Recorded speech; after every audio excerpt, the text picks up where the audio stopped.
እንግዲህ ሁሉም ለከትና መቼም ወሰን አለው እኔ ግራህን ሲመቱ ቀኙን ሰጥ የሚባል እምነት የለኝም በተለይ እንደዚህ አይነት ያካባቢያችን እብሪተኞች ደግሞ የሚገባቸው ቋንቋ ዲፕሎማሲ ሳይሆን አፍጫቸው ማለት ነው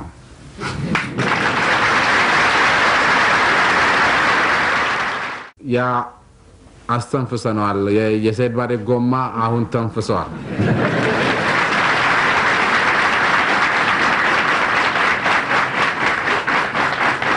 በዚህ በመራብ በኩል ያበጠ ጎማ አለ ሁላችንና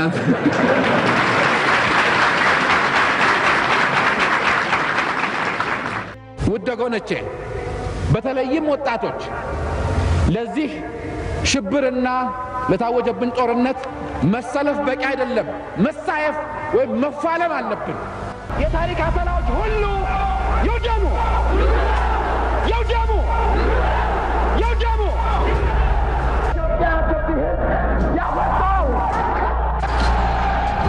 አንድ ፓርቲ የኦፖዚሽን ፓርቲ ጋብዛል እንደ ኦፖዚሽን ፓርቲ ያደራጃል እንደ እኛ አገራችን ውስጥ ካለው ያንድነትና የመገንጠል ጥያቄ አንፃር ወደፊት ለሰላም ኮንዲሽን ሁኔታዎችን የሚያመቻች ቢሆን ኢሰፓ ራሱን ስሙን በመለወጥና ማህበራዊ ቤዙን እንትን በማስፋት ነገር ግን የፓርቲ ሞኖፖሊ ነው የሚያራምደው የሚል አይነት ስም ላለማግኘት የምንጫወተው ስልት ነው እንጂ ግብዣ አይደለም ግብዣ የለም 10 አመት በተካታይ ይሄንን የአብዮት በዓል ለማክበር ያደረግነው ልምምድ በ10ኛው አመት በዓል ላይ ምን ልዩ ባህሪ እንዳሳየና ለዚህ ክሪቲክ እንደቀረበ ለኔ ግልጽ አይደለም ርካሽ በሆነ ማቴሪያል አንድ የስብሰባ አዳራሽ ሰርተናል ለኢትዮጵያ አንድነትና አብዮት ሲዋደቁ ህይወታቸውን ለሰጡ ጀግኖቻችን መታሰቢያ በኮሪያ ዲሞክራቲክ ሪፐብሊክ ሶሊዳሪቲ ወይም እርዳታ አንድ ማኑመንት ተቆመናል በመሰረቱ ጉዳያችን ውስጥ አልቃ መግባት ነው ነገር ከተነሳ ዘንድ ብዬ ለመመለስ ሐቁን ለመግለጽ ነው ምን አይነት ኪችን መስራት እንዳለብን ወይ ምን አይነት ሳሎን መስራት እንዳለብን እንደዚህ ከውጭ መነገር የሚያሳዝን ብቻቸዋለሁ በመሬትም ባየርም አንዳንዶቹ ተጠግቻቸዋል አንዳንዶቹን ወጥቼባቸዋለሁ እዛ ላይ ይዛችሁ የወጣችሁት በርፍና ታንክና ምናምን ባንድ አጋጣሚና ሁኔታ ወይ ቀን ወይ ሌሊት ጠላት ሲያጠቃጥላችሁ ነው የምትመለሱት ስለዚህ ፓርቲያችንና መንግስታችን ሁለታችሁንም ነው የሚያስታጥቀው ይሄን ታቆ የለም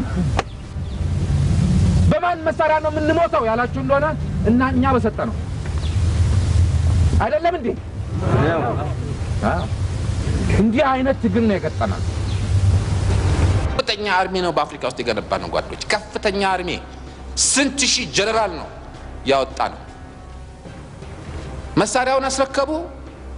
ተሸነፉና ፊታቸው ወደ ሚስቶቻቸው አዞሩ ከዚህ በኋላ እንደገና ወደኔ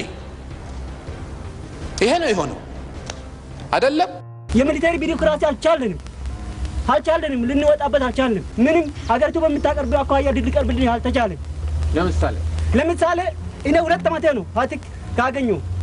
ፋቲክ ጥልፌ ነው የሚለብሰው በሌላ መልኩ ደግሞ ቤተሰቦቻችን ከዛ ከወለጋ ከከፋ ከኢሉባቦር ይመጣሉ ልጆቻችሁ 6 አመት 4 አመት በረሃ ይቀመጣሉ እነዛ ልጆቻችሁ ለማየት ያላችሁ በሬም ሆነ ላምም ሆነ ሽጦ በትራንስፖርት ይመጣሉ ልጆቻችሁ በወቅቱ ሊያገኙ አልቻሉም ግን አንድ ኦፊሰር እናቱ ወይ ልጁ ሲመጣ በ10 ደቂቃና በ20 ደቂቃ በቴሌግራም ተደርጎ ሊመጣ አነጋግሮ ማንኛውም ቤተሰቡን ሸኝቶ ሊሄድ ይችላል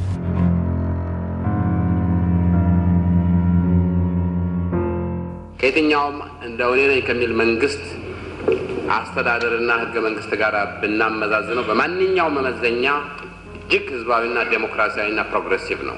አራተኛው ችግራችን ፍትህና አስተዳደራዊ መጓደል በአካባቢያችንን ፍትህና አስተዳደራዊ ጉድለት የሚያንጸባርቀው ጓድ ፕሬዝዳንት መደብ ትግል ውስጥ እየተፈተነና ያለብን ሰዎች ነን አይቶ ያልቀመሰ ሊሰማው አይችልም እጁን ከሰጠ ከተያዘ በጥርጣሬ ደግሞ እዚህ ውስጥ ካሉ ከተያዙ ማስረጃ ከተገኘባቸው ፍርድ መስጠት ያለ ነው በህግ ነው 5 አመት ሙሉ ያለ ፍርድ ጉርጓድ ውስጥ ያሉ አሁን መቱ ወኔ ቤት ከርቸለ ፍርድ ለምን አይሰጥም? ይሄ የፍርድ መጓደል አይደለም እንዴ? ፍርድ መስጠት አይገባም? ጥፋተኛው ነው ይሄ ማስረጃ ይያቀርብለት። ጓድ ሜጀር ጀነራል ዘለቀ እዚህ አዳራሽ ውስጥ ስብሰባ ሰጥቶን ትክክለኛ ዲሞክራሲ የሰፈነበት ስብሰባ ነበረ። የተናገሩውን ጓድ ጀነራል ቢያው የለም ያልታወቀ እስር ቤት ነው አሉ ተናግሮ በእሳቸው ፊት። እሺ እዚህ አባቴ አሁን ሰዓት ላይ የኢትዮጵያን ህዝብ 50 ሚሊዮን ህዝብ በደም ባህር ባግደው ዳስቆሰው በርሰው ኃላፊነት 18 ዓመት ሙሉ መርተው ሳያደላድሉ ሳያረጋጉ የኢትዮጵያን ህዝብ ለሳት ዳርገው በአሁኑ ሰዓት ውስጥ ላይ ከመሞት በስተቀር የቴዎድሮስን ጽዋ ከመጠጣት በስተቀር ሌላ እድል የለውም። ይሄንንም እንደማያበላሹ አምናለሁ። እዚሁ እንደሚሞቱ እንጂ እንደሌሎች መሪዎች በኢሮፕ ውስጥ ላይ ይፈረጣሉ ብዬ እምነት የለኝም። እግዚአብሔር ምስክሬ ይሁን። ይህንን ህዝብ አጋልጠው ይሞታሉ አልልም። መንጌ ከሰው ወንበር ላይ ደርቀው እንደ ቋንጣ እንደሚቀሩ ለታሪክ እንደሚቀሩ አምንበታለሁ። ይሄንን ባያደርጉ ግን ታሪክ ይፋረደውታል። ምናልባት በዚሁ አካባቢ ውጊያ ይጀምራል እና እያንዳንዳችሁ እንግዲህ እዚህ ላይ ነው ያ ኢትዮጵያዊነታችን የምንመዘንበት እና የተናገርነውን ሆነን የምንገኝበት ቋሚም የሚያልፍም የሚታዘብበት ሁኔታ የሚታይበት ይሄ ነው። እነሱም በእውነት ለዲሞክራሲና ለሰላምና ለእኩልነት እንደሆነ የቆሙት ይህንን ስንል መቆም አለባቸው። ኢትዮጵያን ለመበተን እንደሆነ